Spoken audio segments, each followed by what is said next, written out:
I started reading some more literature, and getting hold of literature was not easy. There wasn't a lot published in English, and one of the other pieces of the community that helped was Dr. Ruth Shearer, who was an oncologist at the University of Washington, had gotten an interest in 2,4-D, and Richard got us connected.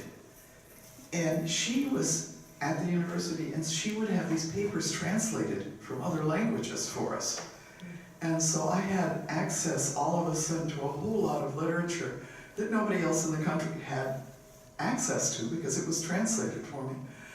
And I said, you know, certainly Agent Orange and possibly just 2,4-D could be responsible for this. We don't know if it is, but it's certainly something to look at.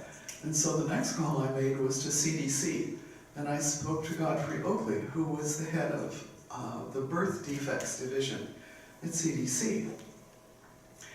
And he said, oh yes, I know where you are. He said, there's a map on my wall. You're one of the 4 hotspots in the nation for anencephaly. You and Benton County. And that's when I discovered that I was not the only person delivering anencephalics here.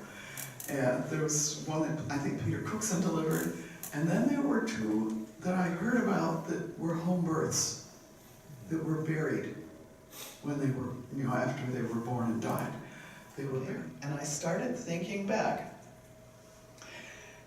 over the neural tube defective babies that we had delivered.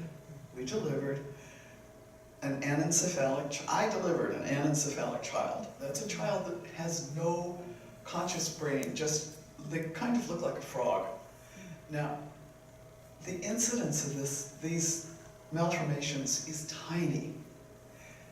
And then we delivered a second one. And then we delivered another child with a borencephalic cyst. That's another neural tube defect, brain defect. And by the time we finished, we had, out of 202 deliveries, had 27 major malformations.